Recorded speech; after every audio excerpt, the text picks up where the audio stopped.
Hey everybody, it is Friday night and we're going to take a trip around the world. We've got a lot to cover this week. Not only do I have a bunch to talk about in my tanks, but I've got that whole new garden tank area to talk about at the end of the video. So this is probably going to be a fairly long one. I'm going to try not to waste too much time on tanks that don't have a lot going on, and we'll try to focus more on the tanks that do. This is my 29-gallon miscellaneous tank, and there's not really anything going on in here. I did add some more eggshells recently, and I did add another fish. I've had a clown pleco in quarantine for the last several weeks, and I removed it recently and put it in this tank because, as you can see, I've got all the diatom and all that kind of growth going on in the glass. And if you look right there, you can kind of see where the stuff's been eaten away on the glass. You see that kind of clean spot, and if you'll notice, the woodwork down there is nice and cleaned off. So it's definitely in there doing its job. I haven't seen it in a couple of days, but I will admit that the weather has been absolutely awesome outside for about the last 3 days, and I really have not spent any time at all down here other than coming in, feeding everybody, maybe shooting a little bit of video, and getting back out the door. So got a lot to get caught up on once the weather turns foul again. We'll be in here doing some water changes and that sort of thing. So not a lot going on in the 29. My 55-gallon Gourami tank. Nothing really new going on in here. I did do a water change recently. I trimmed some of the plants out. I removed several of the leaves from the red tiger lotus there, and I've already got a bunch of new growth. If you look closely, you'll see that I've got a couple of leaves over here that have already made it up to the surface, and then I've got this one all the way down here that's made it up to the surface, and it's really pretty. But I need to get it out of there. We need to get in and do a trim on it. Beautiful plant. You can see right there that furled one is going to be at the surface within the next couple of days. I didn't even notice that one in there. So there's my little chocolate gourami. Never did find that other one. It just vanished. So we're down to just this one. But it seems to be doing well enough. I've seen it eat flake food. I put tubifex in there. Most days I put Daphnia in there occasionally, and as I said, I do crumble up the flake food and I see it eating the flake food. I haven't yet tried any like frozen bloodworms, the red meaty ones. I've only done the freeze-dried tubifex, but so far so good. It seems healthy, no aggression from any of the other fish towards it or anything like that. And of course everybody's waiting for dinner tonight. It's about 8 o'clock already and I haven't come in here and fed everybody, so they're a little fussy and overdue. I will also point out that my Royal Farlowella, if you look closely enough, you'll see hiding down there, is still doing well. A little bit of its tail got nipped off. If you're familiar with those whiptails, they have two long caudal filaments, and one of them is chewed down, but I don't think it's going to be an issue. Hopefully it'll grow back, and if it doesn't, as long as it doesn't get infected, it shouldn't be much of an issue. So moving on, we're going to come over here next and look at my 55-gallon TBar tank. We're going to have to kind of piecemeal our way through this one because I can't stand far enough away from it to really look at the whole tank. Not much going on in here. I did have a plant that was planted down at this end. It's been dug up and it is now floating in the back there. You can see the root mass hanging, and then it looks like I had another plant that was in there planted nearby, and I didn't even know that was still hanging on, to tell you the truth, and there it is. So apparently it was still rooted into the ground, and it got dug up at the same time by my TBar. Haven't mentioned them in a while, but my little Siamese algae eaters are in here doing really well. I've still got both of them. Now that I'm actually starting to look closely at my Anubius, I'm starting to get a bunch of white marks on the leaves there, and I'm not really sure what's going on with that, if that's a nutrient deficiency or if I am giving it too much light. I could very well be giving it too much light. It's a very low light plant, and I do have it sitting right under a pretty intense LED. It's not an LED that's meant to be on a fish tank, it's just an LED shop light, but it does put out a significant amount of light. I don't know a lot of the details about the color spectrum it puts out or anything, but it could very well just be too high energy and I'm cooking my plants in there. I'm not sure. It could also be nutrient deficiency since I don't feed any of my tanks or do ferts or tabs or anything. So I'm not really sure what's going on with that. Maybe I'll have to look into white spots on my Anubius. Otherwise, I can't really think of much going on. Oh, right. I did lose my female cherry barb, and you can see her remains, that little white thing in there. I've left it in there the last couple of days, and the fish have been working on it. This pleco in particular has been using it as a nice little source of meat, so I haven't had to throw any shrimp pellets or anything like that in there. I've been letting the fish work on it. So it's been, I think today's the second or third day now. As far as bioload, that little tiny bit of dead, animal, there's been times I've put freeze-dried krill in there and pieces bigger than that have gotten stuck in the bushes and rotted away in the tank, and it's never spiked my ammonia. So I'm not worried about a little dead body of a fish like that. Again, the fish has been eating it and working on it, so it's going to good use. And moving on, we're going to come check out now my Black Ghost Knifefish tank. It's a 40-gallon breeder. I was getting distracted by my two blue snails. You can see one on the woodwork back there and one on the glass. I got these from one of my viewers recently. We traded. He got a bunch of plants and I got 5 of these snails. The 3 that are in this tank are doing really well. I don't see the third one right off the bat here, but I'm sure it's in there somewhere. But they're doing a great job at keeping the tank clean, along with the other little cleaner fish I have in there. There's one of them now, a little clown pleco on the bottom. And then I have a little rubber lip in here somewhere, but I don't see the rubber lip at the moment. The rubber lip usually stays to itself over on this side of the tank. So not much going on in here either. I did get the lights fixed. If you'll remember, not long ago I only had the one fixture lit. And now I'm back to having both fixtures lit. I think that snail's about to fall off the glass. There he goes. He jumped. Never seen a snail leap off of something before. That was pretty cool. And it really did. It put its foot out and literally leapt off of the glass over onto those leaves right there. So, pretty neat stuff. I'm really enjoying these snails. They're getting huge, too. I don't remember what I was saying. I fixed both of the light fixtures, so I've got both of my T5 fixtures going on in there, and I've now he just leapt down to the bottom off of the leaves. He's like an action snail. Gonna have to name him Flash. So, oh, look, I can even see him now that I'm thinking about him. I was gonna say, I did see a little bit of movement from my Black Ghost Knifefish the other day, so we know he's still in there, and there, that little wiggle, that's him. So maybe he's expecting dinner too, because it really is about the time I should be in here feeding everybody, but instead I'm in here shooting this video. So my Black Ghost Knifefish is still in there, and still doing well, just as reclusive as ever. We never see it, but it is in there. And that really is all I can think of. I haven't even done so much as a water change on this tank otherwise. And now that Black Ghost is in there moving around so much, I'm so tempted to wait and see if it comes out and moves, shows itself a little bit. I'm almost wondering if it's not coming out because of that snail right there. I know it darts out occasionally. There's that rubber lip pleco. I just saw it swim across the back. I know it comes out occasionally when little fish swim by. It always reminds me of the asteroid creature, the Gorgoth, or whatever that thing is called in Star Wars. It, would come out and chase the Millennium Falcon as it left its mouth. That's what the Black Ghost always reminds me of, as it sort of comes out of its hole there and snatches at fish as they swim by.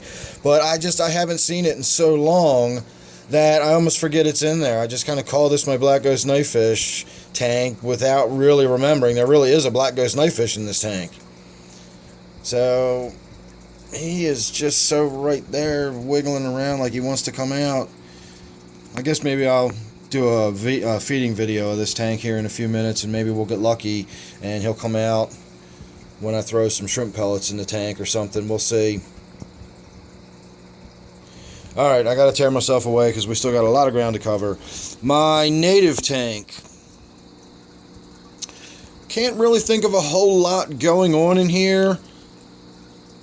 I have seen a few crayfish. Looking around, I don't actually see any at the moment.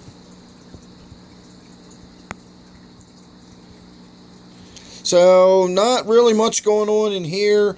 I'm still dealing with a little bit of aggression from this Chinese algae eater. Nothing real new there. I haven't added any fish. I haven't caught any fish.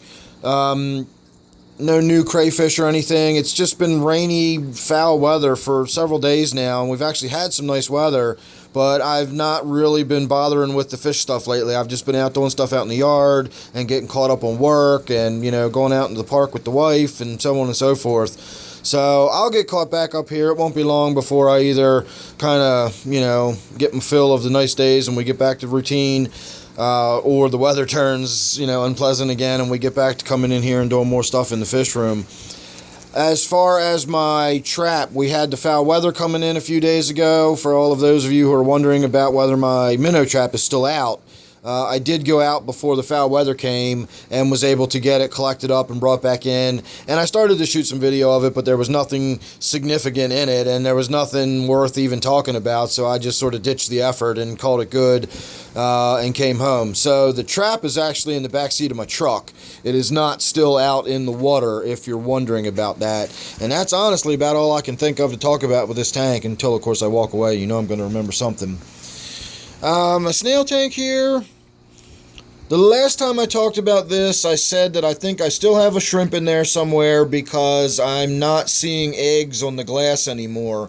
I did just see a big explosion of snails again, though. I've got a whole nother wave of the ram's horn snails. I don't see too many of the pond snails anymore, and the pond snails, I believe, are the ones that I would see the eggs all over the glass. So I still have yet to find a shrimp in here. Every time I've looked in here, and I've spent minutes at a time looking in here, and have not been able to see a shrimp. So not sure what's going on with that. But is it possible that the ram's horn snails eat the other snail eggs? Maybe that's why they're so terribly invasive, is they kill off the other species altogether and they eliminate the competition? I don't know, but I'm sure seeing less and less of the pond snails and more of the ram's horn in here. So I've been taking pond snails. I've got some in some of my tanks upstairs. My office tank and my wife's tank both have pond snails in them. And I've been taking them out. And I can actually see a few pond snails right there on the bottom. Those two little snails sort of catty-corner to each other between that cuttlebone and the rock. Those are, I don't know why it's not focusing. Those are both pond snails. So there's more than, there's pond snails in there. At any rate, I've been taking them out and I've been putting them in my garden tank because of all the algal growth I'm getting in there because of the amazing lighting I've got on that tank. But we'll talk about that when we get there. But those snails did not come out of this tank because I'm afraid of putting those ram's horn snails in there. Those ram's horn snails are really invasive, so keep that in mind if you ever come across the ram's horn versus the regular old pond snails. The pond snails aren't that big a deal. So, moving on to my purple spotted gudgeon tank. Again, nothing really going on in here. I did recently change the lighting over. If you haven't been caught up to date on that, it's been a little bit of time, so I'm assuming everybody's familiar with that. I did my own sort of little DIY, low budget lighting. Not going to get into a discussion about that now, but that's why the tank looks like this. It's not bad, but it's really dimly lit, and it's just crazy overgrown with the Java fern. I really need to get in there and thin some Java fern out. And of course, don't forget, I always have Java fern and various other plants for sale, so check my email in the description below if you're interested in buying any aquatic plants. Still just ticking over with the same three fish. Got my gudgeon right here. He hardly even shows up on the camera because of his dark coloration and the low lighting in the plant, and the, just the abundance of vegetation in here just makes this tank dark and shadowy now. And again, not really a lot going on in there. So hopefully by now you've got your fill, because we're moving on. My 125-gallon tank also is getting dark and shadowy. I really need to get in here. I don't know if you can tell or not, but my ton of Pomo is right there. I really need to get in here and thin some of this out. Again, plenty of water sprite for sale if anybody's interested. You see these great big broadleaf? That's what it is supposed to look like. That's what the baby plants look like. And you can see it's growing up out of the water and hitting the glass. But this one has now started doing the same thing as the one in my Gourami tank, where I'm getting those real sort of lacy, spindly foliage and fronds. And I guess technically they are fronds since this is a type of fern. So once again, I'm getting that sort of weird growth on it. But the baby plants all have normal broadleaf growth. This tank also has the Aponogeton, which is this strands of stringy stuff going down to this plant here in the bottom, and then these, of course, are the offspring. And I need to cut them out of there and transplant them into some other tank. You can tell my Pomo just loves it, all that dark, shadowy shadiness, and he's just been spending tons of time down here hanging out in the plants. Which I find interesting because he always used to spend all his time at the other end of the tank. So as we move along, we get over to where it's actually a little more brightly lit, and we can see my rainbow fish, and I got some chocolate zebra plecos, and so on and so forth. I will say I just got some fish from the same viewer I spoke about earlier that I got the blue snails from. And they mailed me a bunch of fish. Unfortunately, a lot of them did not make it. I wasn't home when the package arrived, and whoever delivered it left it sitting on my back porch in the one spot of sun that I actually do get for a few hours each day. And by the time I got home, the box was really warm to the touch, and when I opened the box up, it was fairly warm. And so we did lose some of the fish, but I did get a couple of rainbow fish. I believe 3 of the rainbow fish survived.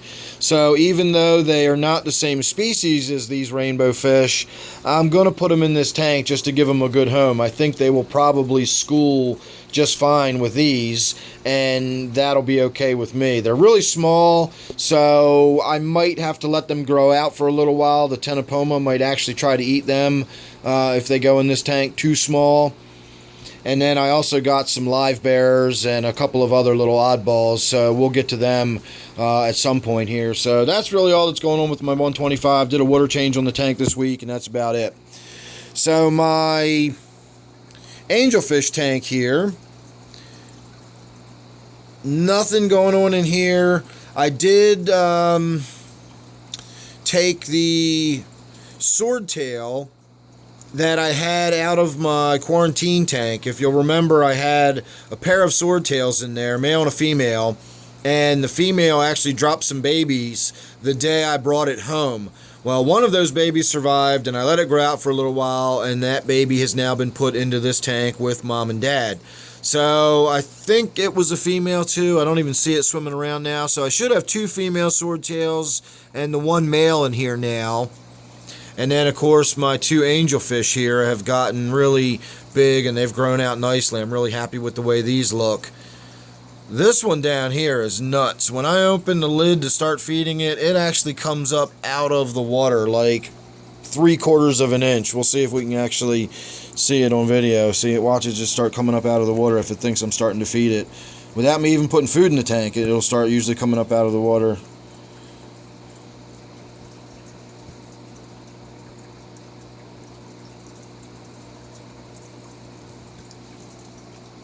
Well, maybe if I started sprinkling some food in there, it would do it a little more aggressively.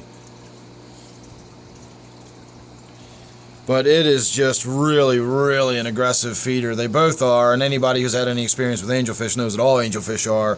But I've never seen one like this. I've never seen one come up and out of the water. I mean, it literally comes so far up out of the water, its eyes are up out of the water. Its whole entire face comes up out of the water when it starts feeding. So I always get a kick out of that. Otherwise, not much going on to see in this tank, so there's your little bit of a look at it, and we'll move on now to my quarantine tank down here. So there's some of the live bears I got. I got a little, looks like a Mickey Mouse platy. Looks like maybe a red wag or something. I'm not really sure what that one is. And then I got some, they look like neon swordtails. It looks like 2 females and a male neon swordtails. So I'm really happy about that. And I'm not sure if that one there, I don't remember having a female guppy like that in the tank. So is that a female guppy or is that a male guppy? I'm not even sure. I was so desperate to get them out of the bags of hot water when I got home. I was literally grabbing them in my hands and plunking them into the tank. I didn't drip them. I didn't float them. I didn't do anything. I literally cut the bags open and scooped the fish out with my hands and put them in the tank to get them in cooler water.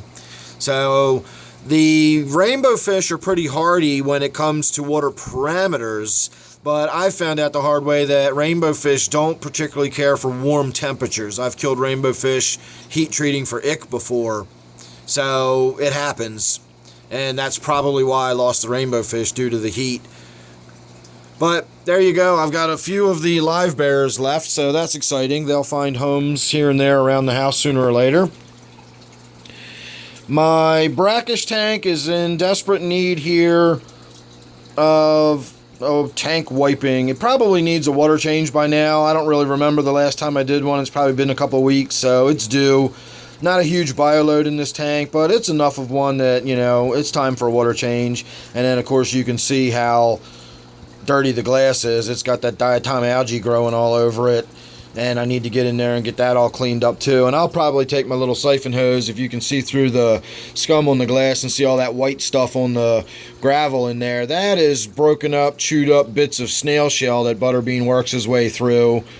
And I'll get in there and gravel vac them out as best I can. I don't gravel vac it. I use an open siphon hose.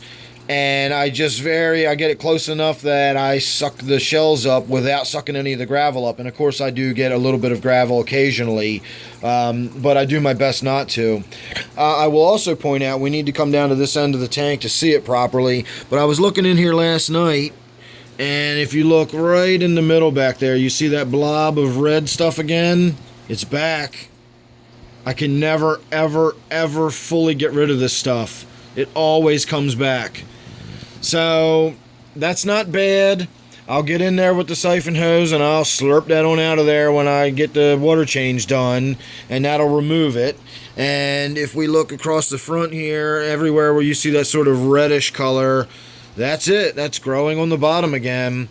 So I will vac it out, get it out of there as best I can physically, and then once I've done that, probably not going to worry about treating with the ChemiClean just yet, because it's so little in there. I can physically remove it for now and just let it ride. But once it gets to the point where I see it starting to get on the rocks and I start to see that sort of reddish color developing, or that sort of rusty color developing in there again, I'll know that it's just sort of starting to make its way back into the tank, and I'll have to treat with the ChemiClean again. The ChemiClean does a really, really good job. I'm not complaining about it at all. I'm satisfied with it.